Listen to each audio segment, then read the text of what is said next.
What's up guys, Nemo from Nemo's Garage here. Today we're going to be doing a quick fix on our 1986 Chevrolet El Camino. We're going to be replacing the sway bar links in the front. Should be a pretty simple fix. As time passes, the rubber components inside of the sway bar, inside of really any rubber bushings in the car, they wear down and become very brittle and don't do as much of the job that they're supposed to do, which is stopping, like being a resisting force, you know. It's thick rubber.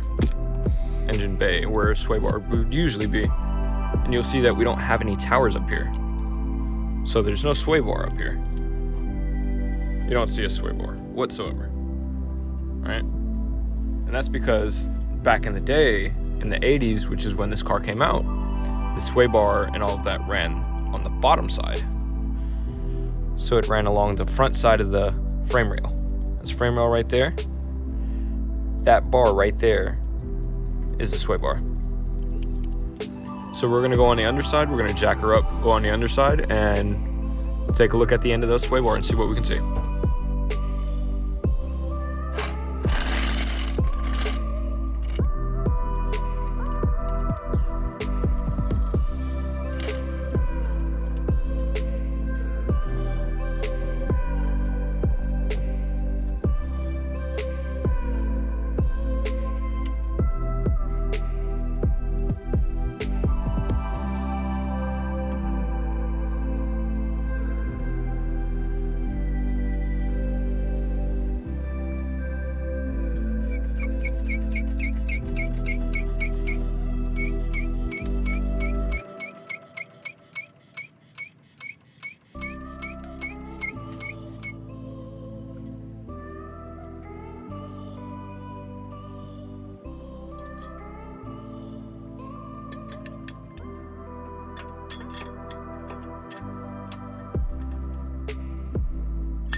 Now that we've got our car jacked up, we have our jack stands underneath. We're gonna give her the good old shake test to make sure that she's nice and secure. Excuse my dirty hands. We're about to give her a bath anyway, so just give her a few good shakes. I mean, really give her the wiggles, you know? You're gonna be underneath here pulling on bolts, so you don't ever wanna take any risks when it comes to safety. Because if those fall, we're gonna be in a world of pain. I wanna show you guys what we're gonna be replacing today. A second as I transition to the ground. So you notice the new steering, done by me, all good. But this right here is your sway bar. This piece right here. It has two body mounts, 1 and 2. These are actually getting quite old and brittle. As you can see on this one right here, this one's had a little bit of a leak going on it though. But this is why we were replacing these. This is exactly why. They get old and they crumble and they're brittle. So we're gonna be looking for the very end of this sway bar. Start down here in the center. Right here we got our motor. So right here in the center. We're gonna work our way over to the right. You see it makes a bend, goes back and comes down to right here. This piece right here. And as you can see at the top, there's a big gap. There's not supposed to be any, well, I wouldn't say any gap, but there's not supposed to be much of a gap. You'll see that the bushing is completely shredded up here. You see all those tiger stripes is what I like to call it, but I'm sure other people call it different things. You have one on either side. Follow the sway bar. Right back to the link. As far as tools go for this job, you're not going to need very much. We got our actual parts themselves, sway bar link with the bushings, like come pre-assembled, or the set that I got from Rock Auto did. Came with a set of 2. They're the exact same, so it shouldn't really matter which one you put on which. We have our gloves. That's just for me really because it's cold and you may run into a bit of grease or brake dust, a little bit of buildup if you're working with an older car. We have our size 14. You're gonna need 2 of them. Wrench. This one is just a open end. It was one I found in the toolbox. It'll work. Now for the other one, I highly recommend you get a ratcheting wrench. It will help you so much with this project because those rubber bushings like to spin around and they're really tight when they're spinning because they're rubbing against the other metal. So it'll just, the bolts will just spin around, right? And it'll squeak and be real difficult. It'll be a pain in the ass. And there's usually not a socket that's deep enough to go over the top of the bolt that I'm talking about. I'll show you guys again when we get back underneath the car. But I'm gonna recommend that you grab a scrubbing brush. If you want to get a little bit fancier, get a drill attachment for a brush. You're gonna need some sort of degreaser or cleaner. We just went with mean green today because that's once again what we had. And yeah, let's show you guys how to get this thing in. Okay, so we're back on the underside of the car, and this is the bolt that I'm talking about right here that is highly recommended that you get a ratcheting wrench for, because it's pretty damn long, you know, as far as sockets goes. So I don't think you're gonna have a socket that deep, but there's a bolt up here, and then down on the underside of the control arm. So and there's the other side of the bolt right there. We're gonna replace those 2. And we actually also have this rubber bushing right here for the control arm. I didn't realize this was ripped. This is why we're replacing all of this stuff.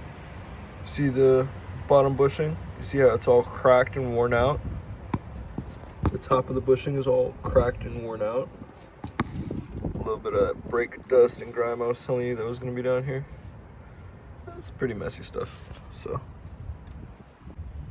Okay, so we got down here and realized something. The new bolt is a size 14.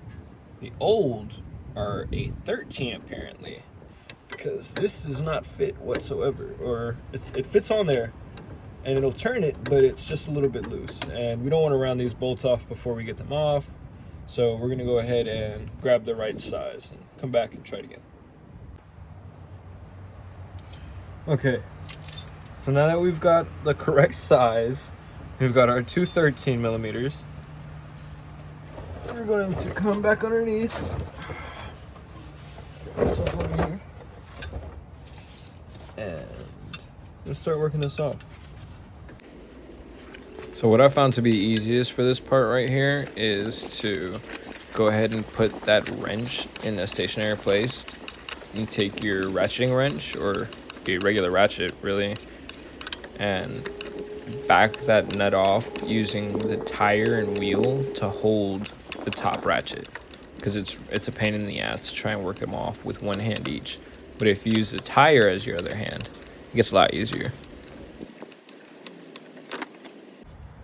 Okay, now that we've got it just about out, we're gonna go over to the other side. As you can see, there's only a few pieces of thread left. This is all pretty loose right about now. So we're gonna go over to the other side and see if we can get the other side loosened up just the same. All right, so we're on our last few threads here.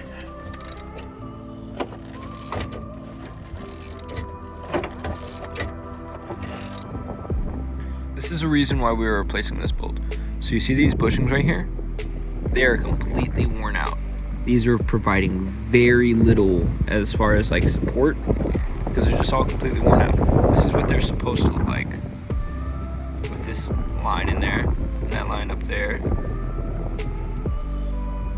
And as you can see, they're completely different.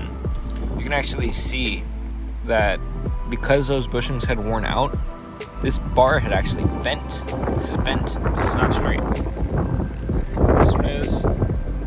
This one is not. You see where it's taking chunks of metal out from the rust and just being banged around so much. On the left, you'll see that we have the old sway bar link while it's still installed on the body. On the right, we have our new one. It's crucial that we keep the same order that the original came off in. This is the order it should be reinstalled in, starting from the very bottom, working our way up to the top. And this is what it should look like if you've installed it correctly.